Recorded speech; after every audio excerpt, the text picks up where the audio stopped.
Nosotros vamos a contextualizar un poco esta cumbre que inició hoy en Nueva York y que responde a las alertas del mundo. De hecho, hablando de alertas, la Organización Meteorológica Mundial dio a conocer la pasada semana las imágenes finalistas de un concurso fotográfico que no solo habla de los desafueros del clima. Aquí la tienen ustedes, imágenes que hablan de pobreza, de insalubridad, de desigualdades. Y por supuesto que estas imágenes de alguna manera nos acercan a la sostenibilidad o a la búsqueda de la sostenibilidad de la vida en el planeta, que es tal vez el principal reto que enfrentamos hoy los seres humanos. Y hacia ese propósito va encaminada la Agenda 2030 y los Objetivos de Desarrollo Sostenible, en los cuales están contenidos muchos de los acuerdos de cumbres internacionales sobre cambio climático, protección de ecosistemas, eliminación de la pobreza, de la igualdad de género y muchos otros. Pero la realidad es que no se va o no se ha avanzado lo necesario y la Agenda 2030 está en riesgo de no ser cumplida. Esa es una realidad que se ha denunciado en múltiples ocasiones. Yo tuve la oportunidad de compartir hace solo unos días con el coordinador residente del Sistema de Naciones Unidas en Cuba, el colombiano Francisco Pichón, y esto fue lo que nos dijo sobre este riesgo. Estamos saliendo de un tiempo muy complejo de la recuperación de la pandemia. Tenemos en este momento un conflicto internacional en Ucrania. Hay, digamos, muchos factores que han descarrilado la Agenda 2030 y el compromiso de los países hacia los ODS. Entonces, en la cumbre global de los ODS, las Naciones Unidas y el secretario general van a estimular a un movimiento internacional de rescate de los ODS, involucrando no solamente a los Estados miembros, pero también a la academia, involucrando al sector privado, a la sociedad civil y a todos los ciudadanos y ciudadanas para el rescate de los ODS. Y en medio de esas urgencias y carencias, los países más pobres se han endeudado, por supuesto, y el financiamiento es clave para su desarrollo. No en balde, tanto se habló en la cumbre del Grupo de los 77 y China sobre la necesidad de transformar la arquitectura financiera internacional para alinear los flujos financieros al cumplimiento de esos objetivos. Muchos de los países han adquirido deudas bastante significativas. Y este adeudamiento es un impedimento para realmente preocuparse de hacer las inversiones requeridas para atacar a cada uno de las metas del objetivo de desarrollo sostenible.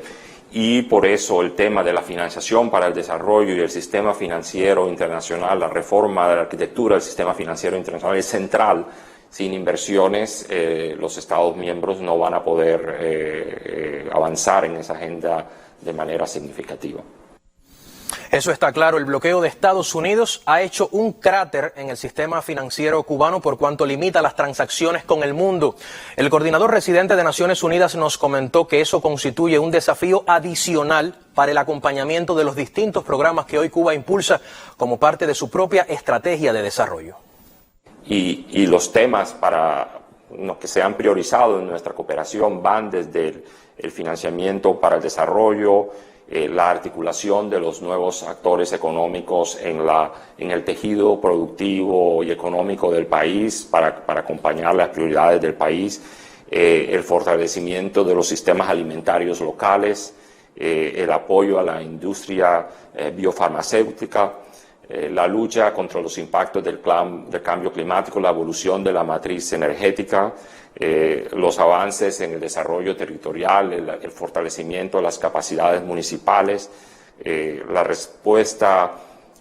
preparación y la respuesta a emergencias en la condición de Cuba como un estado insular, el fortalecimiento de las políticas y de los programas sociales, ¿no? La necesidad de fortalecer la protección social focalizada en la población más vulnerable, etcétera. Son, digamos, los temas que son los temas claves de nuestro acompañamiento al país, alineadas a las prioridades del Plan Nacional Económico de Cuba hasta el 2030.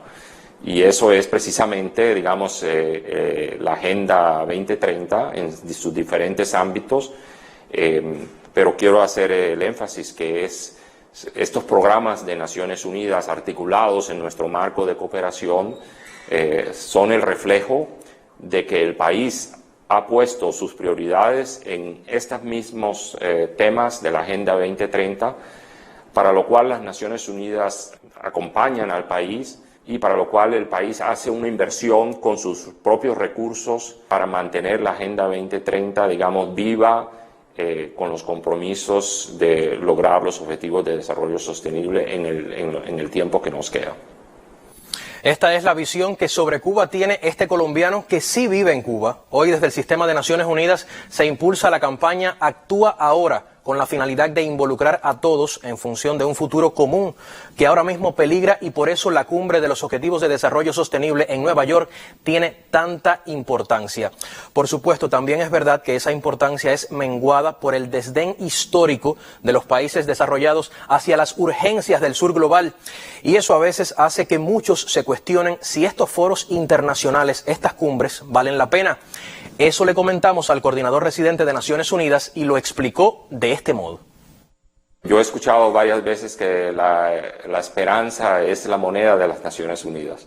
Entonces tenemos que ser positivos en cuanto al rescate de la Agenda 2030. Es nuestra brújula y orienta, digamos, todos los compromisos que los Estados miembros hacen, y que al final de la cumbre de los ODS harán una declaración política de compromiso hacia esa Agenda 2030. Es complejo, por supuesto, hay muchos desafíos. Algunos países tienen importantes desafíos, pero nuestro rol como Sistema de Naciones Unidas es realmente impulsar esa marcha hacia la Agenda 2030, acompañando al país y focalizando nuestros apoyos y nuestra asistencia en el tema de inversión o políticas, en asistencia técnica, áreas que son identificadas como prioridades para el acompañamiento al país. Interesante perspectiva entre las complejidades y la esperanza. Hoy, Cuba, en representación del Grupo de los 77 y China, volvió a exponer verdades globales en Naciones Unidas. Otro escenario para los consensos, las alianzas y para enrutar de una vez la sostenibilidad del mundo en que nos ha tocado vivir. Nosotros seguimos con más en nuestro noticiero, ahora con el pronóstico del tiempo.